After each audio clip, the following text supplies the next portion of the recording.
What's up, guys? So I wanted to bring you guys a little update. It's been a while since I've uploaded something. I've been dealing with some issues that I've had come up.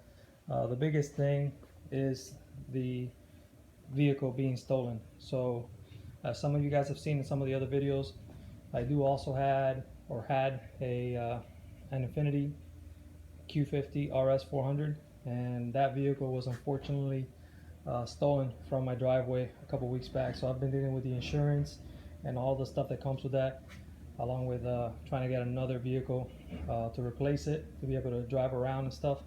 So that's taken a lot of my time. But the other part of the update was the new wheels and tires that have arrived.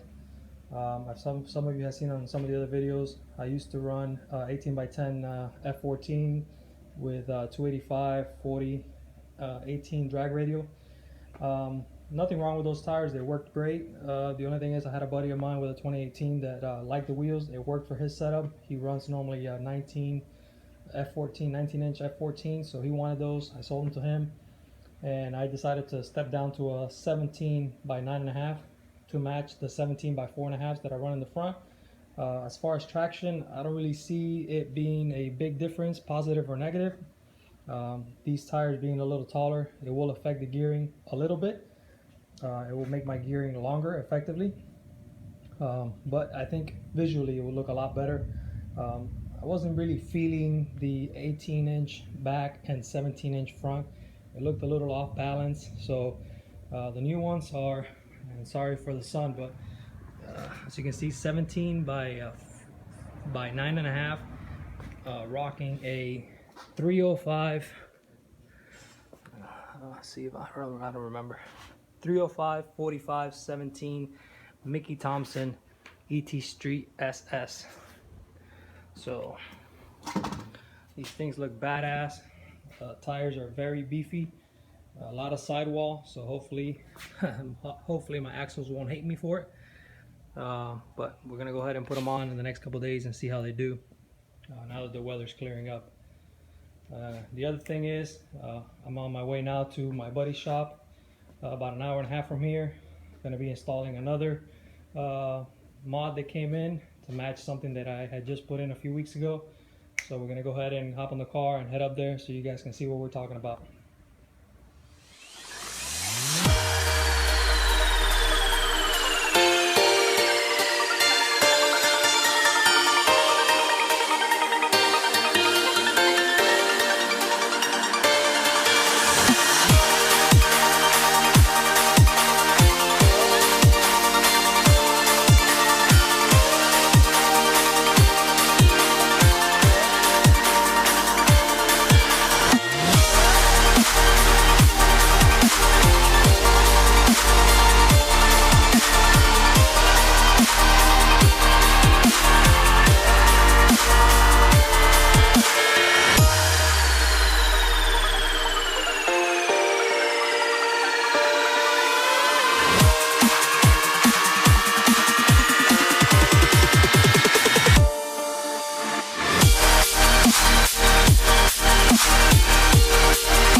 So as you can see, we're now running the full Bear SS4 drag setup.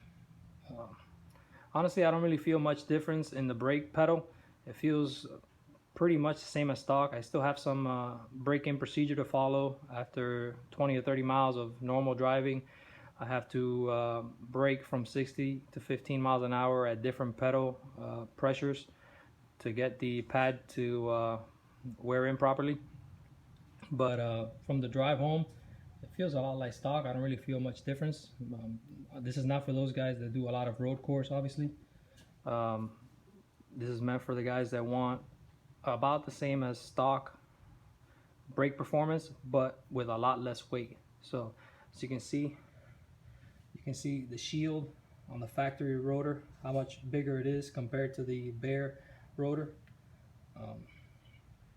So far, I really like the setup. It's not crazy expensive. It's a very good bang for your buck for performance. It's basically addition by subtraction. You don't have to add any power to your setup. You just take off a little bit of weight.